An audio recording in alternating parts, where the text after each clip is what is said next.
The snow kept falling, but he never moved. Shadow, the wild Mustang with fire in his blood, lay outside the warm stable night after night, his coat iced over, breath shallow, refusing shelter just steps away. Harlan, a retired fireman, didn't understand until one morning when he opened the stable door and saw what lay inside. It wasn't instinct, it wasn't survival, it was a choice, and it changed the way he saw love forever. Before we begin, tell us where you are watching from. And if this story touches your heart, please subscribe for more. In the sleepy mountain town of Whitefish, Montana, winter didn't knock. It barged in with silence and snowdrifts. The first true blizzard of the season had rolled in overnight, coating everything in a thick hush of white. By dawn, the pine trees stood like silent sentinels, their limbs heavy with ice. Snow curled around fences, swallowed the path to the barn, and pressed itself against the windows of the small wooden cabin perched on the edge of Flathead National Forest. Inside, Harlan Tate poured his first cup of black coffee, steam curling in the pale morning light. He was a 68-year-old retired firefighter, tall and broad-shouldered, with calloused hands and a silver beard he no longer bothered to trim straight. The creases around his eyes spoke of both flame and sorrow. Widowed 15 years earlier when a highway fire trapped the rescue truck his wife volunteered in, Harlan had retreated to the woods, not to escape, but to endure. He didn't speak much to his neighbors in town, not out of rudeness, but because he had nothing left to say that wasn't burned to silence. He moved with the slow, steady purpose of someone who'd been through heat and held the hands of the dying. His only companion was the black Mustang stallion grazing the snowy yard, Shadow. Shadow was not born tame. He was muscle and myth stitched together in the wild ranges of Montana. 2 years earlier, a wildfire had swept across the Bitterroot Valley, forcing wildlife and livestock to flee or fall. Harlan had been one of the volunteers helping rescue what he could: goats, dogs, a terrified mule. And then there was Shadow, hooves scorched, ribs showing, flanks trembling, eyes wild with smoke. No one had dared to approach him but Harlan. Perhaps it was the ash on his own coat. Perhaps it was something else. But Shadow had followed Harlan back that day, limping, silent, unbroken. Now, Shadow stood over 16 hands tall, his jet-black coat shining even under the snow, with a mane that hung like storm clouds over his eyes. He was quiet but watchful, rarely neighing or making a fuss. He did not bite, but neither did he beg for affection. He lived with Harlan not as a pet, but as something closer to a comrade. That morning, Harlan glanced through the frosted window and paused mid-sip, his brow furrowed. Shadow was not in his stable. The stable, a thick, log-walled structure lined with old wool blankets and straw, raised on stone to keep out ground frost, had been built by Harlan's own hands. It had withstood 3 winters, 2 hailstorms, and a nosy moose. But Shadow wasn't inside.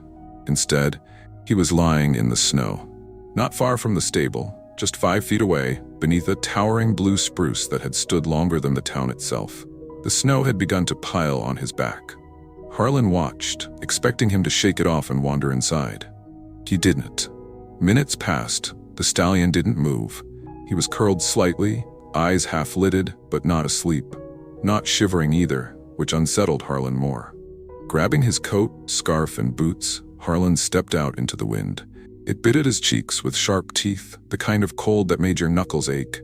He trudged through the snow toward the stable, boots crunching softly. "Shadow," he called softly, clicking his tongue. The horse lifted his head. His ears twitched. He stood, slow but steady, and trotted over to Harlan's side like always. His breath steamed in the air. Harlan reached out to touch his mane, brushing off the snow. "Why aren't you inside, boy?" he murmured, voice graveled with age and wind. But the moment Harlan took a step toward the stable door, everything changed. Shadow moved. He stepped in front of Harlan, just one step, but it was deliberate. He lowered his head slightly, not in a bow, but in warning. His muscles tensed. He let out a low, rumbling sound, not a whinny, not even a proper neigh, but a quiet, vibrating hum of unease. His eyes were on the door, his hooves planted. It was not aggression, it was protection. Harlan froze. In all their time together, Shadow had never blocked him from anything, never shown even a flicker of warning. Harlan slowly raised his hands in surrender and took a step back. Shadow relaxed, barely. That night, Shadow again refused the stable. He lay beneath the tree, coat growing white once more. Harlan stayed up late, the fire in the cabin crackling, his thoughts a tangle of concern. Maybe the smell of something inside? A predator? But he'd seen no tracks, no droppings, no signs of nesting. The next night it was the same, and the third, each morning colder than the last. Each night Shadow standing guard, like a silent soldier. By the fourth day, Harlan couldn't bear it. His joints ached watching Shadow out there in the bitter wind. Something wasn't right.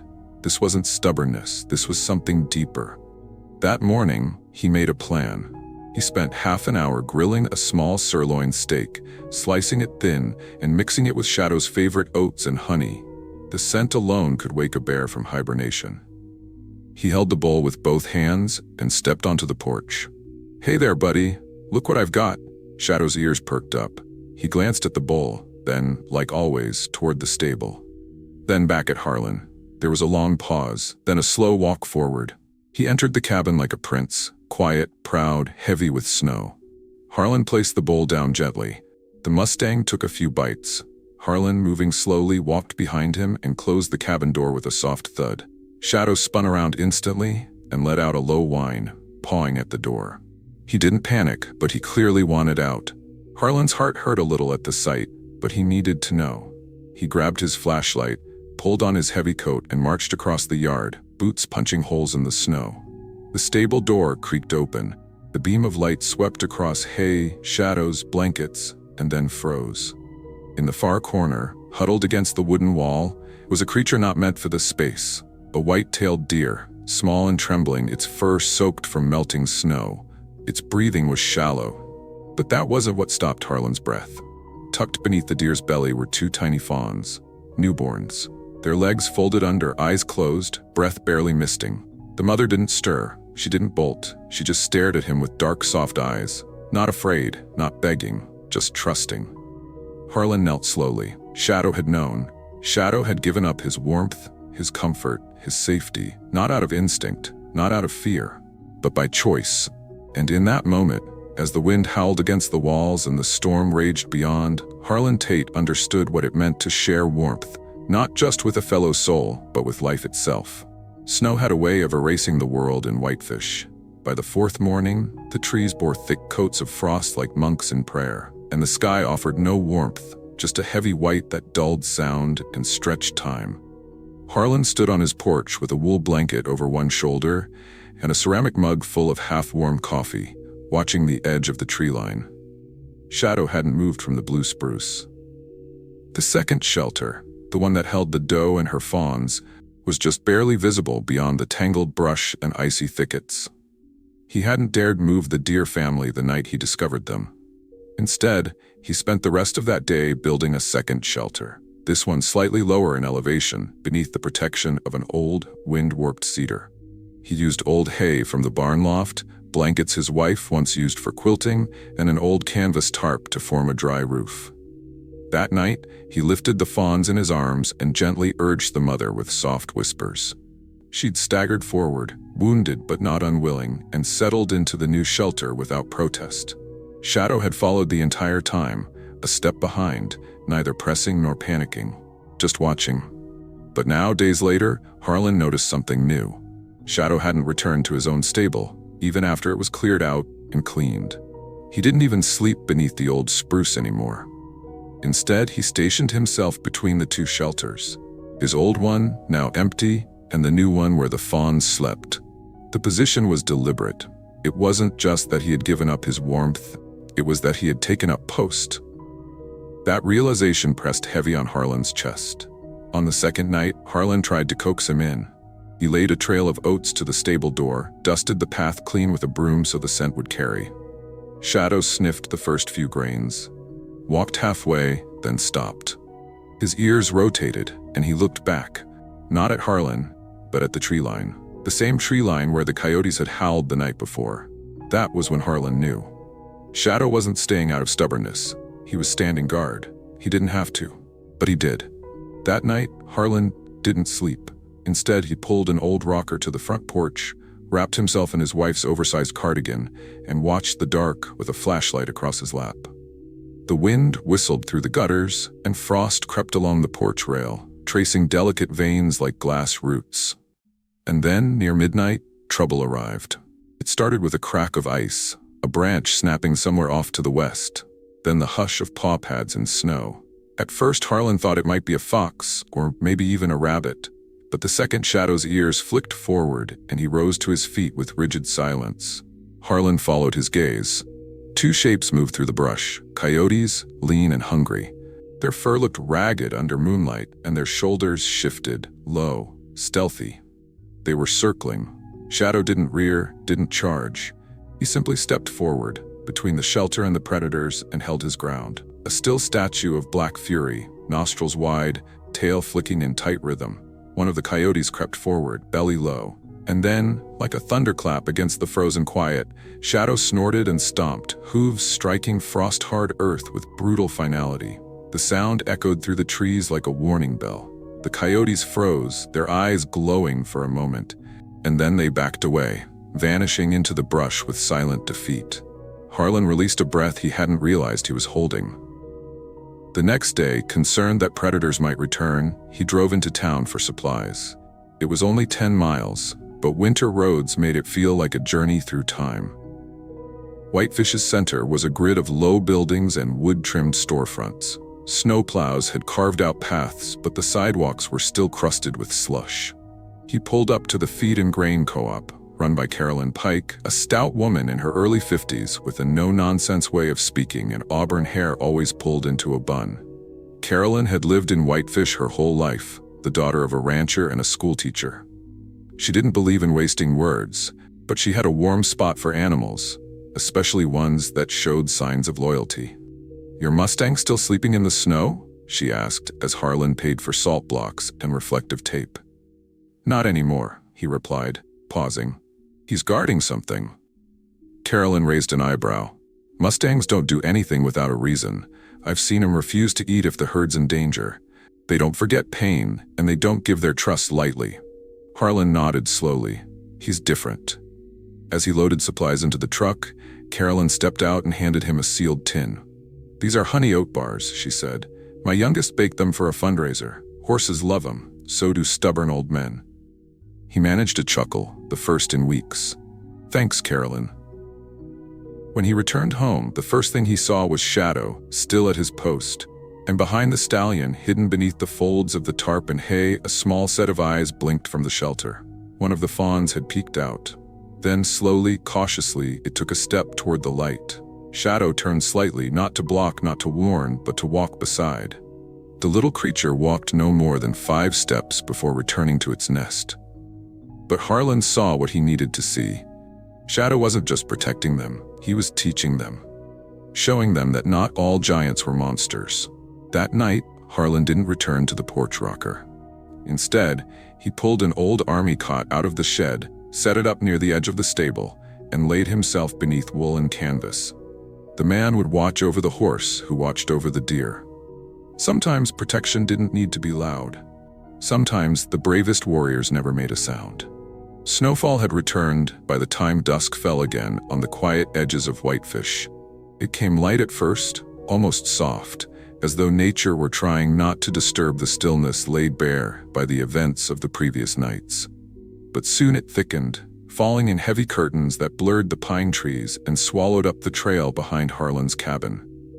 The world turned into a muffled cocoon of white, where every footstep was a whisper and every breath hung frozen before vanishing into silence. That night, Harlan kept Shadow inside the stable. Not by force, but by understanding. He opened the main stall and laid fresh hay in a way that didn't block the door. He left it ajar, just wide enough that Shadow could see the trail leading to the new shelter, as though to assure him, "They're safe now. You've done your job." The Mustang didn't sleep right away. He stood at the threshold for an hour, ears flicking at every sound, until finally, the great black body sank into the straw and rested. Meanwhile, Harlan prepared his coat and lantern. There was something gnawing at him, a sense that the story wasn't finished. He'd seen the mother deer and her fawns, yes, but something about the shadows inside that original stall, the way Shadow had growled, the way he blocked it with his body night after night, it felt like more than just a protective instinct. He stepped into the snow, boots crunching in rhythm, lantern swinging gently in his hand. This time, he didn't go toward the new shelter. He went to the far back stall, the one Shadow had refused to let him near, even during the day. When he pushed the door open, the air was thick with a faint musk, animal, damp and strange. The beam from his lantern sliced through the dark, settling on what first looked like a pile of old rags near the corner. But then the rags moved. Eyes, wide and reflecting light, watching him. It wasn't a deer, it was a fox, a vixen, small but with a thick russet coat and white belly. Her sides heaved in labored breaths, and her back leg was twisted unnaturally, likely broken.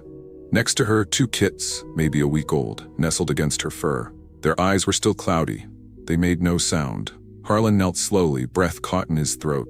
His lantern cast soft golden halos over the straw, over the wounded fox, over a scene so fragile it barely dared exist. This was what Shadow had been hiding. Not just deer, not just one family. 2. The realization sank into him like winter water. Shadow hadn't been guarding one species. He'd been protecting everything in that stall. Every helpless thing that nature had sent limping toward their shelter. The memory of those nights, how Shadow wouldn't even let Harlan peek, now took on a different hue. The Mustang hadn't been frightened or territorial. He'd been trying to hold the world together. As the wind howled outside, Harlan slowly took off his gloves and reached into his coat pocket. He had a small bag of dried apple slices, his own snack for the walk. He gently placed them on a corner of the blanket near the vixen, careful not to reach too close. She didn't move. Her eyes followed him with more exhaustion than fear. She was spent.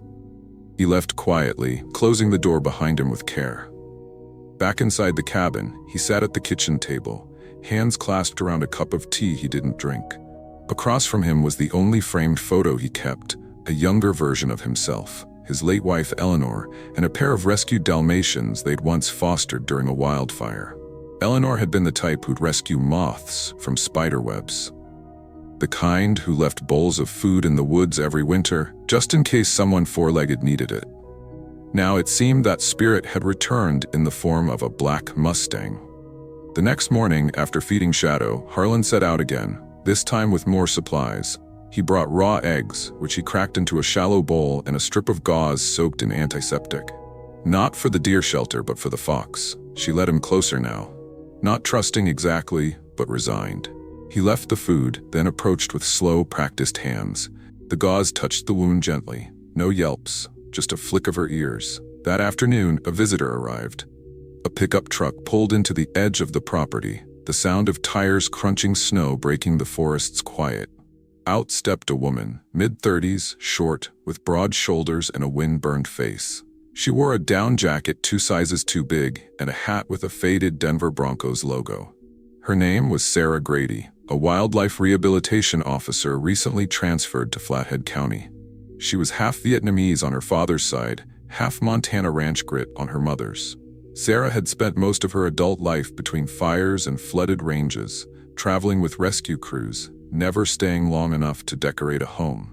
She introduced herself politely, but her voice carried the tone of someone used to being doubted. "Harlan Tate, right? Carolyn down at Feed and Grain said you might have something for me." "I might," he said, stepping aside and gesturing toward the stable. She followed him with quiet curiosity. When they reached the far stall and he opened the door, her reaction wasn't surprise, but something deeper. Relief, perhaps, or understanding. "Thought I smelled fox," she murmured. "That's a nursing mother. She's holding on, but barely." "Can you take her?" Harlan asked. Sarah crouched, eyes scanning the wound. "Legs broken, but she's not septic, and she let you close?" "Didn't bite. That's already a miracle."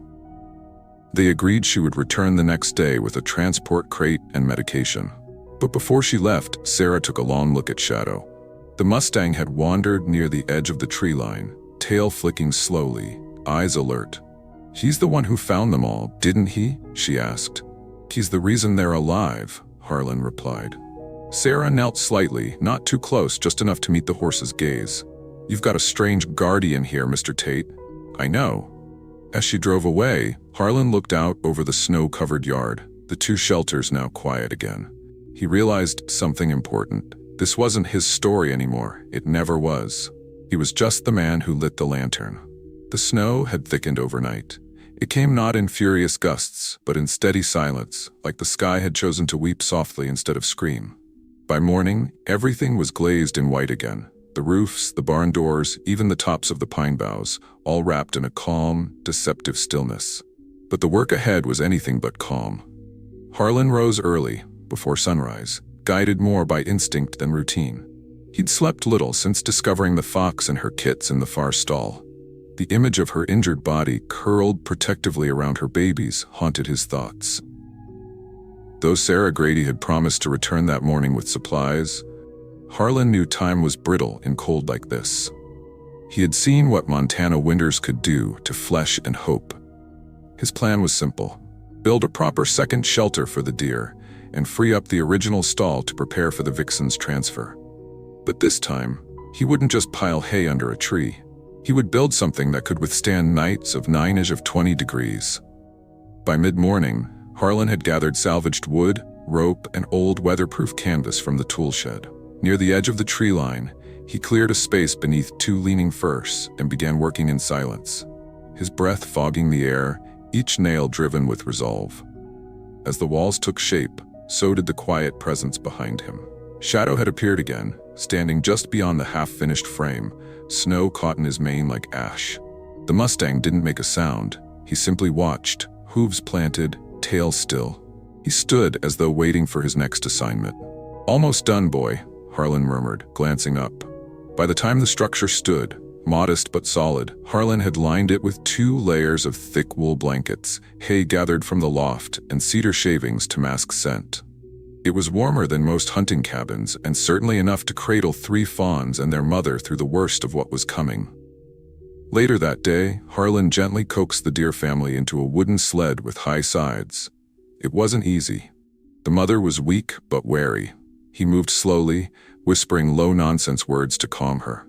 Shadow watched every movement from a distance, his posture neither dominant nor withdrawn, just anchored like a sentinel.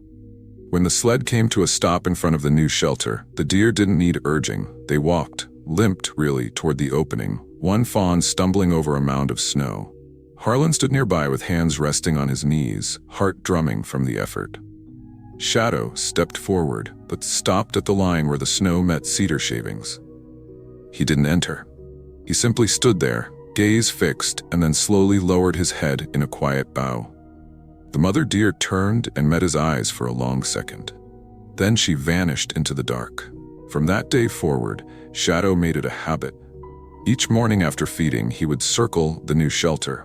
He would pause nearby, never too close, never intruding, and stand like a quiet monument to loyalty. When the coyotes howled, he positioned himself closer. When the cold snapped branches in the woods, he didn't flinch. But the rhythm of care wasn't his alone anymore. Sarah Grady began visiting daily. She arrived with a larger crate, food supplements, and topical ointments. On her 3rd visit, she brought along someone new, Eli Banner, a wildlife vet in his early 40s, with a salt and pepper beard and a baseball cap that looked like it hadn't been washed in 5 years. Eli was tall, a little stooped, with the calm hands of a man used to pain and a sense of humor that had survived 2 decades on the job. He had a habit of humming old country tunes under his breath while working, and spoke to animals like they were colleagues.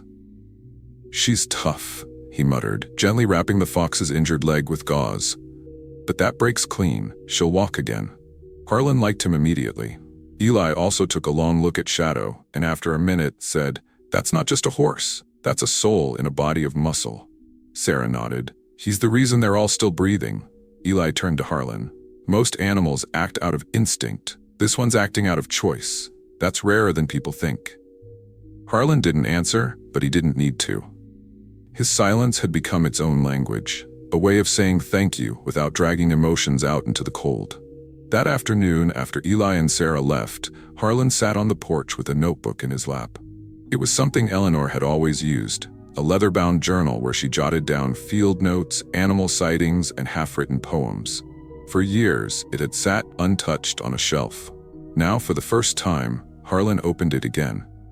He began writing, not poetry, but entries, short and plain. January 18th, Shadow stood between shelters again, watched all day. Coyotes didn't return. January 20th, deer stronger. One of the fawns tried to climb a snowbank and fell. Shadow walked over, stood beside him until he got up. Didn't touch, just stood.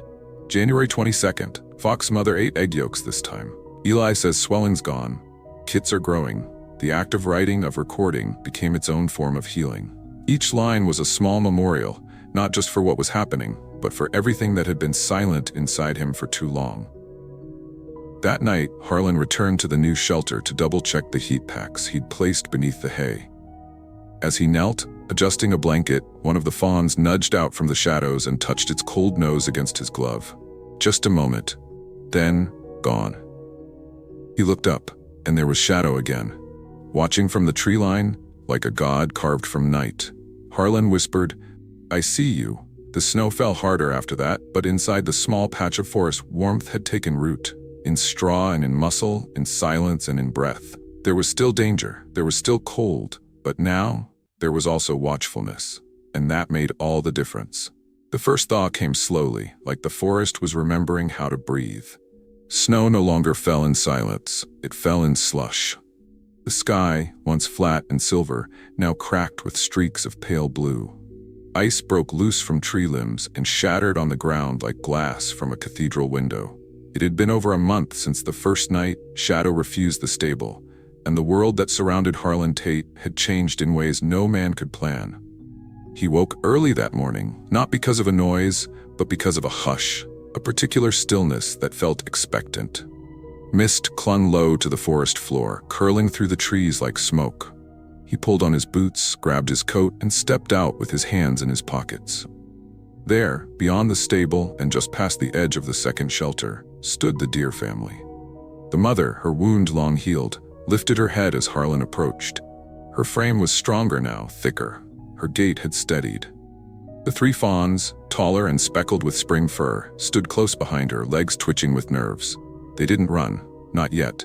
Harlan stopped 10 paces away, heart thudding, and raised one hand, not to wave, but simply to exist with them in that moment. Behind him, he sensed movement, the crunch of a hoof, soft but steady. Shadow. The Mustang stood to Harlan's right, tall and quiet as ever, his mane shifting gently in the breeze. He made no sound, only watched. The deer turned her head one last time, eyes catching Shadow's, and then, like a whisper, the family walked into the woods, vanishing between the pines, swallowed by the thawing wild. Neither horse nor man followed. Harlan reached out and placed his hand on Shadow's withers. Fingers splayed. "They made it," he said softly, "because of you." That night, the wind shifted. The sky cleared, and the first stars blinked through the tree line like long-lost friends. For the first time in 6 weeks, Shadow walked into his old stable without prompting. He lay down in the straw as though nothing had ever changed. But everything had. In the following days, the forest grew louder. Chickadees returned to their perches and squirrels darted through bare branches. The fox kits, now weaned and gangly, wrestled near the shed under Sarah's watchful eye. Sarah herself had become something of a fixture. She no longer came only for the animals. She came for conversations, for tea on the porch, for long walks along the southern trail that looped back toward the lake. Sarah had changed too. She was no longer just the no-nonsense officer in the Broncos cap. She'd let her hair grow a bit, wore softer scarves. She laughed more easily now, and there was a tenderness in the way she spoke to Harlan, like someone slowly setting down the weight they'd carried too long. She told him one day, as they checked the new shelter together, that she used to have a dog named Ridge. A border collie, sharp and loyal, who followed her across 3 states and never once missed the sound of her voice. Ridge had died during a heat wave, locked in a county shelter when wildfires pushed Sarah's crew too far out to return. It was the only time she cried in front of her team. Since then, she hadn't owned another pet, not out of fear, but out of reverence. "I didn't think I could protect anything again," she admitted. "Not until I saw that horse stand between a deer and a pack of coyotes, like he'd been born to do it." Harlan didn't answer, but he remembered Eleanor's words from years ago. Sometimes the best healing doesn't come with medicine. It comes with a creature who looks at you like you still matter. By early March, word of Harlan's unusual Mustang had reached further than the county. A young photojournalist from Spokane named Dylan Kerr requested to visit the property. Dylan was in his late 20s, lanky and sunburned, with camera straps hanging around his neck like medals. He spoke quickly, thought faster, and had an innate curiosity that bordered on clumsy enthusiasm. He arrived in a rusted blue van and stepped out with a grin that didn't seem to fade. "I've been chasing stories about animal empathy for months," he said. "But your horse, that's not empathy. That's something else. That's myth." Harlan agreed to let him stay for one afternoon. Dylan snapped photos of Shadow from a respectful distance. None with flash, none too close. He asked Harlan for a few quotes, and Harlan, to his own surprise, gave him more than a few. He spoke of the first snowfall, of the night Shadow blocked the stall, of the fox, of the deer, of Sarah's help, of Eli's quiet humming. Dylan listened like someone who'd forgotten how to breathe. Weeks later, his article appeared in an online journal, titled "The Horse Who Chose Compassion." It was shared over 40,000 times. But Harlan didn't care about the numbers. What mattered was this: a part of Shadow's legacy now lived in people's homes, in strangers' hearts. And as for Shadow himself, he carried on without fanfare. He didn't care about stories.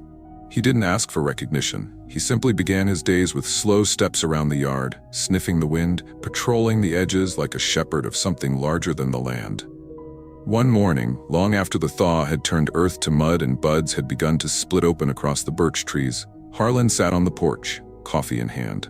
Shadow stood nearby, one hoof cocked, tail swishing lazily. The world was waking up again, and this time, it would remember. Sometimes the quietest hearts carry the loudest lessons. Shadow, a wild Mustang who once knew only survival, chose compassion over comfort and protection over pride. He didn't act because he was trained to, but because he understood something deeper: that true strength isn't shown through force, but through selflessness. In a world that often rushes past what's fragile, this horse stood still, and in doing so, saved lives. In our daily lives, we all pass by moments where kindness could make the difference. Whether it's offering help without being asked, protecting someone who can't repay us, or simply choosing patience over anger. We don't need to be heroes. We just need to be present. Like Shadow. If this story moved you, take a moment to share it with someone who needs a little light today. Comment below and tell us what part touched your heart the most. And if you believe the world needs more stories like this, subscribe to our channel to never miss a moment where compassion leads the way.